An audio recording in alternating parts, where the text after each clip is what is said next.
One of the wonderful applications of this topic is Doppler effect.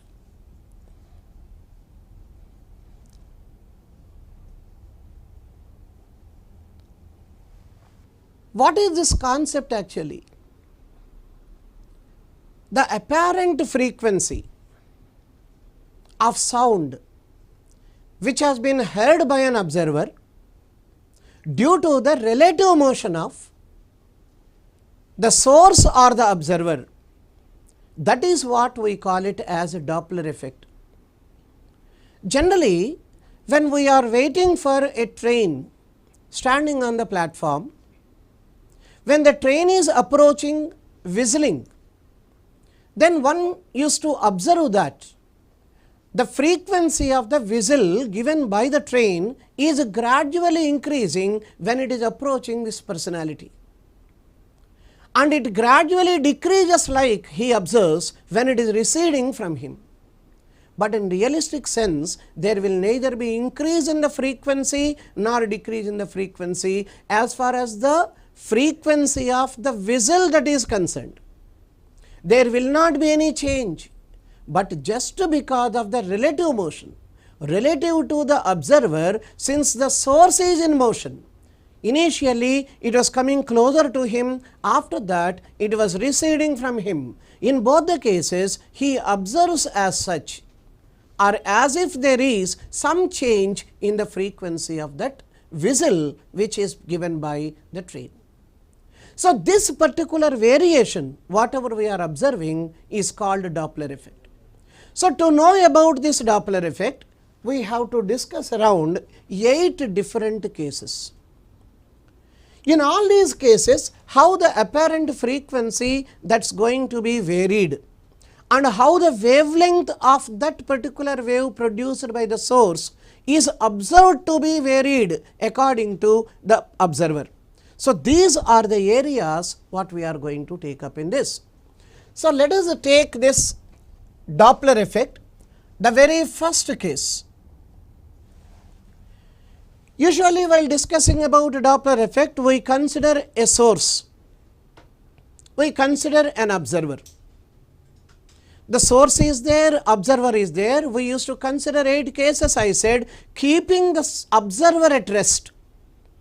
Source can be moved towards the observer, source can be moved away from the observer. So, keeping the source in motion and observer at rest, we can discuss 2 cases. Same is the case by keeping the source at rest, observer coming closer and going apart. So, 2 more cases. Now, source and observer both used to come closer, both used to go apart. So, 2 more cases, total 6. After that, both source and observer, they move in the direction of the source or in the direction of the observer. So, totally 8 different cases we have to deal with. Let us start with the first case. First case is source moving towards a stationary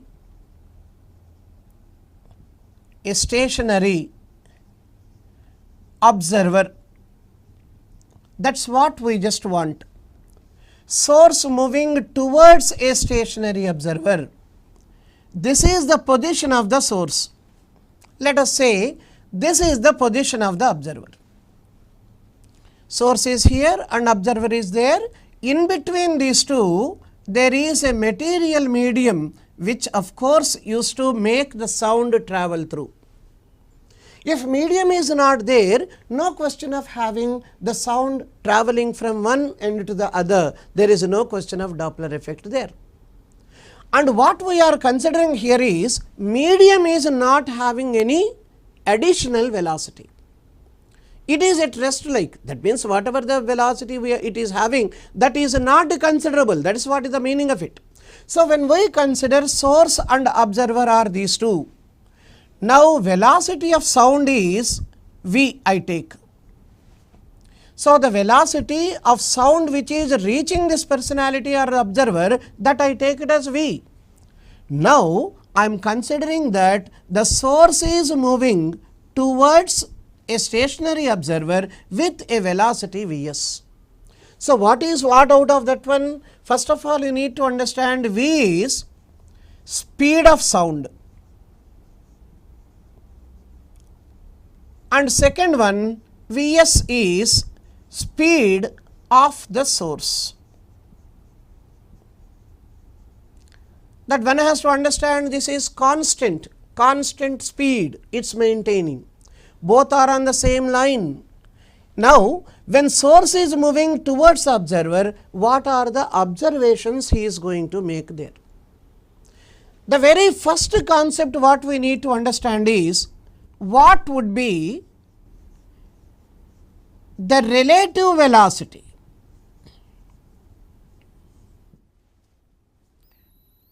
of sound with respect to the source. What is going to be relative velocity of sound with respect to the source? That means we have taken these two are speeds, they are the magnitudes. I am now considering even their directions into account. When direction also is taken along with the magnitude, that speed is to be called as velocity, we know that is a vector quantity. So, relative velocity of sound with respect to the source, when I write, it is V minus Vs. Since both are in the same direction, the difference of those two values will now become the relative velocity, that is the concept. Now, due to this relative velocity, this observer feels as if that there is a slight variation in the wavelength of sound what is reaching him. What would be that variation is the next question for us. So, what can we write? Therefore, the apparent wavelength, that is what we just want to calculate. Therefore, the apparent wavelength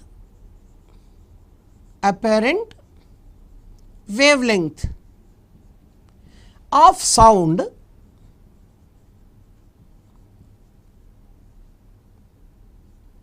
reaching the observer. You can even call this one like this also, the apparent wavelength of sound heard by the observer. That apparent wavelength we can write it as lambda dash, which exactly is due to this variation in velocity. Had the velocity be constant, there would not have been any apparent value of wavelength. But since velocity is changing here, wavelength also is going to be varied. So, he feels as if the wavelength is varying. What is that apparent wavelength of sound now heard by that personality? Lambda dash is equal to V minus Vs by n. What is that n now? Actual frequency with which this is producing the sound. That is original value of frequency of sound which has been produced by the source over here. Now, come to the last step. This implies apparent frequency. I just want that only. Apparent frequency of sound heard by the observer. With what frequency this observer can hear the sound emitted or given out by that source. So, when you take this one, it can be written as n dash. N dash is equal to V by lambda dash. So, what one should understand in this particular case is, since there is a change in velocity, there is going to be a variation in the wavelength, observed wavelength. Since there is a variation in observed wavelength, there will surely be some variation in the observed frequency of that sound, which of course is reaching the observer there. So, that is V by lambda dash, which can be written as V by V minus Vs into n. Now, observing this equation carefully, one can understand that the denominator is less than the numerator. So, what is our conclusion ultimately? This implies n dash is greater than n. That in other words, this observer feels as if the frequency of sound is increasing when the source is moving towards the observer with a constant velocity. Then he feels as if the frequency of the sound heard by him is much greater than the original frequency of sound which has been released or given out by the source. So, this is actually the first concept or the first case one has to remember. So, in each and every case of Doppler effect, one has to remember 3 points. One is what would be the relative velocity of that sound. Second one, how the wavelength that is going to be varied over there. And third one, how the frequency that is going to be varied there. Frequency is increasing here, then you can definitely conclude that wavelength decreases over here. So, apparent wavelength will be less than the original wavelength, whereas apparent frequency will be greater than the original frequency of sound which has been given out by the source there. So, this is the first concept one should understand. When we take up the second case, almost the same description with slightly modified formulae we have to take up. What is the second case first of all? Source moving away from a stationary observer. That is the second case for us. Source moving away from a stationary observer.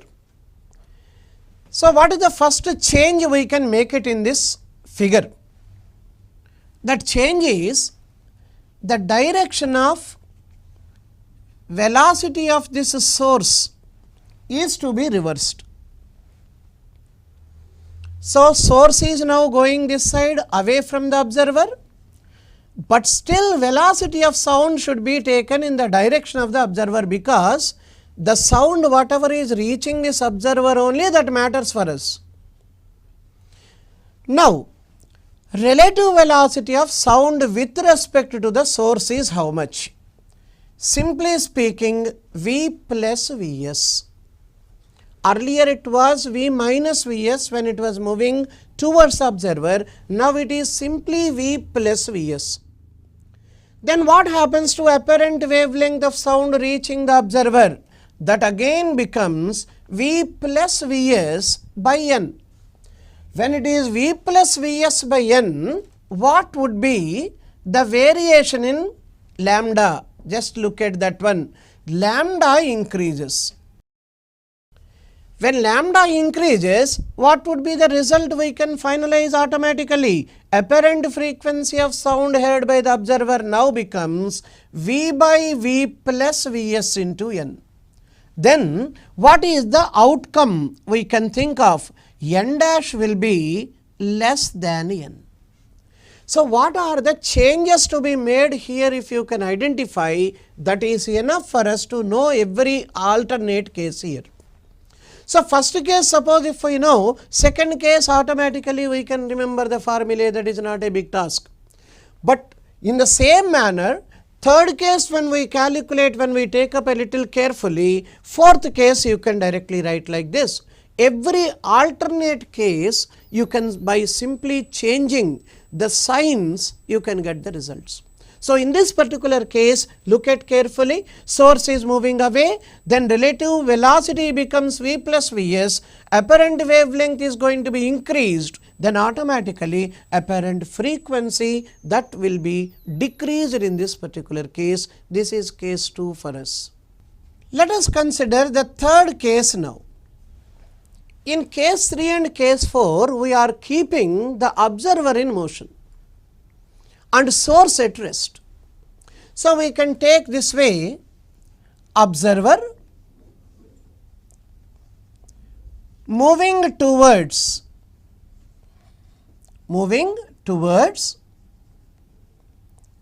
a stationary source. A stationary source. That's what we just want. Once again you can understand this is the position of the source and this one is the position of the observer, and we can understand directly v as the velocity of sound. Now source is not in motion, observer is moving towards the source with a velocity Vo. So we can directly write this way once again. Speed of sound, that is taken as v, and speed of the observer, speed of the observer, that we can take it as Vo. Now as usual, in the same manner as earlier, we can derive that equation. We can directly remember the formulae, that is the main concept here. So what would be relative velocity of sound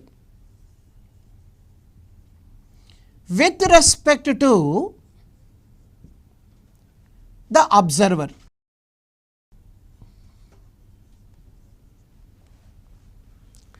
Now observer is moving in opposite direction and sound is just moving towards the observer. That is actually the case. That means velocity of sound and velocity of observer both are in opposite directions as such.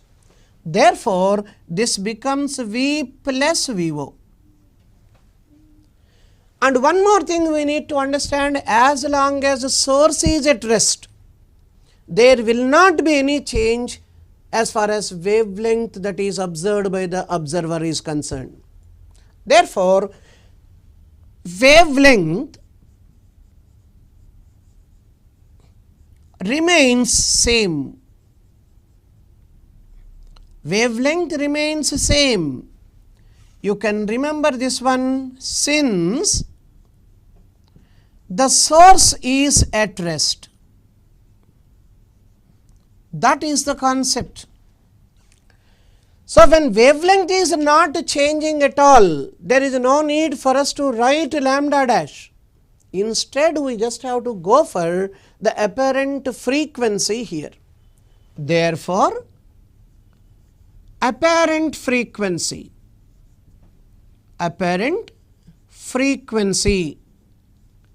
of sound heard by the observer, that is what we just want, heard by the observer. What is this value? N dash is equal to V plus Vo by lambda. N is equal to V by lambda, the basic formula, V plus Vo by lambda. But we can rewrite the same this way, V plus Vo by V into N. Every one of you can directly understand that the numerator is greater than the denominator. Therefore, what is our conclusion ultimately? N dash will be greater than N. So, apparent frequency heard by the observer of sound is definitely going to be more than the real frequency of sound given out by the source here. So, this is actually the concept what we have to remember. The most important point over here is regarding wavelength. So, wavelength remains constant and same as long as the source is at rest, that is concerned. That is the point what we have to take up, and this is case number 3 where observer is moving towards the source. So, let us consider the fourth case now. Observer moving away from a stationary source. Now, one has to change the direction of motion of this observer. It should be taken that side. So, what is it we are going to observe? You look at first, speed of sound and speed of observer both are in the same direction.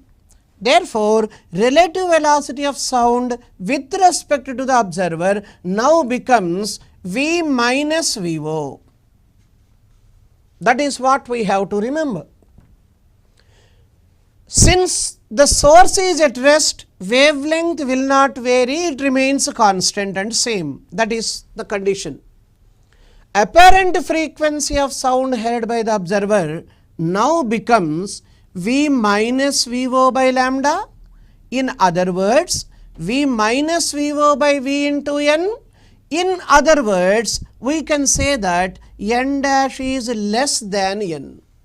So, that is the advantage what we have in Doppler effect. When we can understand one case thoroughly, the other case of the same concept can be taken up without much of a strain. Directly you can change the signs and get the results. So, this is actually the case 4. When observer is moving away from the source, first and foremost apparent, that is change in velocity, that is relative velocity, now becomes this much, wavelength will not alter and apparent frequency will surely be less than the original frequency of sound given by the source. Let us take now case 5. From 5th case onwards, both the source and observer are taken to be in motion. So, let us start this way. Source and observer, right, are moving towards each other. Moving towards each other, that is the concept. So, source and observer are moving towards each other is the case 5. Let us once again consider this is the position of source and this is the position of the observer and velocity of sound is taken as V. Now, source is moving with a velocity Vs and observer is moving with a velocity Vo. This is the concept. Both are coming closer, moving towards each other, that is the concept. So, what is what out of it once again? We can understand speed of sound is equal to V and of course, speed of the source. We can directly write this one as Vs. Similarly, speed of the observer. Speed of the observer, we can write that one as Vo. Now, what is going to be relative velocity when we want to calculate two relative velocities? We have to give one with respect to the source and one with respect to the observer. So, I can write the first equation this way, that is relative velocity of sound with respect to the source. When I take with respect to the source, it becomes V minus Vs. Similarly, relative velocity of sound with respect to the observer, let us write that. It will now be V plus Vo. Since the source is in motion, definitely there will be change in the wavelength of sound observed by him. Therefore, the second concept over here is what would be the apparent wavelength. Apparent wavelength of sound heard by the observer, that we can write it as lambda dash, which of course we used to take V minus Vs by N. With respect to the source which is in motion, the wavelength varies. Therefore, first relative velocity you take V minus Vs by N. Now, what would be the apparent frequency? That is the last concept. N dash is equal to V plus Vo by lambda dash. In other words, we can write V plus Vo by V minus Vs whole multiplied by N. So, what we can understand here is numerator is greater than the denominator. Therefore, our conclusion says that n dash will be greater than n.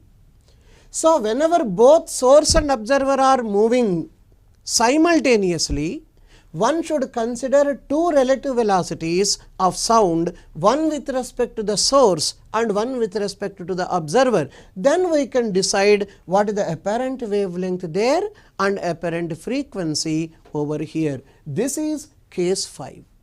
Let us say take now the 6th case please. Source and observer are moving away from each other. They are receding from one another. Then what is the first change we have to make? This is the direction of Vs. This is the direction of Vo. Then what would be relative velocity of sound with respect to the source? It becomes V plus Vs. With respect to the observer, it becomes V minus Vo. What happens to apparent wavelength? So, relative velocity of sound with respect to the source now becomes V plus Vs, with respect to the observer now becomes V minus Vo. Then what happens to apparent wavelength?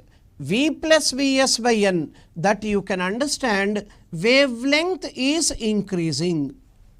Apparent wavelength value is greater than the original wavelength means automatically frequency should be reduced now. This now becomes V minus Vo by lambda dash or V minus Vo by V plus Vs into n, and ultimate result will be n dash will be less than n. So, if you once again check carefully here, 5th case when we are perfect with, case 6 just like that we can remember all the required formulae. So, here wavelength apparent value is increasing and frequency apparent value is decreasing. This is case 6 what we have to remember as far as the Doppler effect that is concerned. Consider 7th case now. I take this time source is moving after the observer.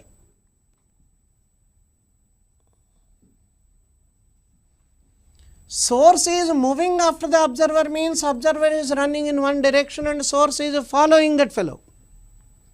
So, when we consider this is the source, this is the position of observer, this is velocity of sound and observer is running this way and source is following the observer this way. With a velocity say Vs we are having here, Vo is the speed of the observer. So, one can understand what is going to be relative velocity again. So, what is our first step again? Relative velocity of sound with respect to the source. Since both are in the same direction, V minus Vs we can write. What is relative velocity of sound with respect to the observer now? Since they are also in the same direction, V minus Vo we can write.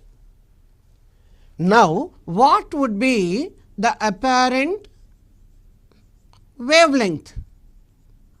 Apparent wavelength lambda dash when I consider, that can be written as V minus Vs by n. Therefore, the final value, that is apparent frequency of the sound heard by the observer, n dash I can write it as V minus Vo by lambda dash. In other words, V minus Vo by V minus Vs into n. No doubt the equation we have written.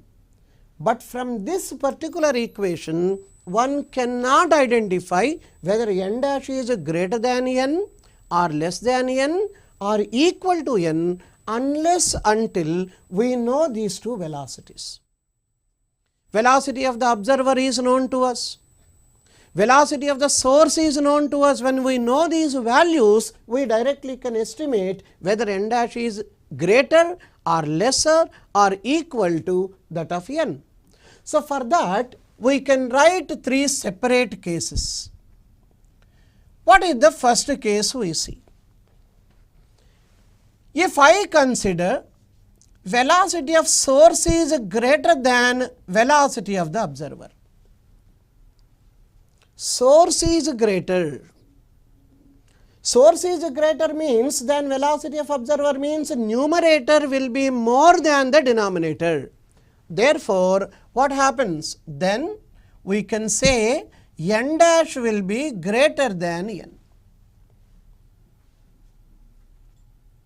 So, that means what you find over there is that observer now feels as if the frequency of the sound given out by the source is more. Now, we can understand the second case. If I take Vs is less than Vo, observer is running, source is following the observer, and source velocity is very less, then what happens? Observer runs away. When observer is running away from the source continuously, when the gap is increasing, then the frequency automatically will be reduced. So, what can we say as our observation? N dash will be less than n. And coming to the third one, if I consider Vs and Vo are equal, then the frequency neither increases nor decreases. So, these two are equal. When these two are equal, they get cancelled and n dash is equal to n is the result. So, frequency observed by the observer neither increases there nor it decreases there. That is the concept one has to understand from this case 3. So, these are the observations one need to have as far as the case source is moving after the observer. That is the one. So, let us take the last case in this one. Source is moving. This time we are taking up the case like this. Observer is moving after the source. That one can understand this way, source is moving this way and observer is following the source. The simple difference what one has to understand in this figure, observer is just following the source, source is running towards my left, observer is also running in the same direction and he is following the source as such. Then again we will be getting two relative velocities, relative velocity of source sound with respect to the source, it becomes plus. With respect to the observer also, it becomes plus. Observe carefully, earlier both the values were minus, now both are positive. So, when we take apparent wavelength becomes V plus Vs by n and apparent frequency becomes V plus Vo by lambda dash, which of course can be written as V plus Vo by V plus Vs into n. All these changes what we have made are only in the signs. Negative sign whatever was earlier, we have made that one positive. So, what is our conclusion once again? N dash is equal to V plus Vo by V plus Vs into n, no doubt. But when we consider this, we cannot identify whether n dash is greater than n or less than n or equal to n unless we know the velocities of observer and source respectively. So, once again we have to consider these cases. If Vs is greater than Vo, then what would be the result? N dash will be less than n. Earlier it was greater, now it is less. Likewise, if Vs is less than Vo, then we will be finding n dash will be greater than n. That means, when observer's velocity is more when comparing to that of the source, he will definitely reach the source. When it is reaching there, automatically one can understand that the frequency is going to be increased.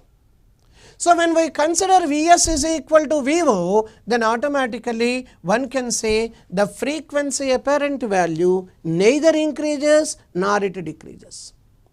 So one should understand these three cases also, particularly case 1 and case 2. For these results, the result outcome what we are observing is quite opposite to what we have got in case number 7 as such. So this is actually the way we used to remember this Doppler effect, and these are the formulae totally one has to remember as far as the variation in frequency heard by the observer that is concerned. But there are certain conditions you need to apply while considering Doppler effect. There are certain limitations for a Doppler effect. What are these limitations in general? Sound waves are longitudinal. They are always confined to one particular direction. Therefore, when source and observer are along the same line and moving either in the same direction or opposite in directions, never mind. For that condition only Doppler effect can be applied. That means the observer and source should not move at right angles to each other.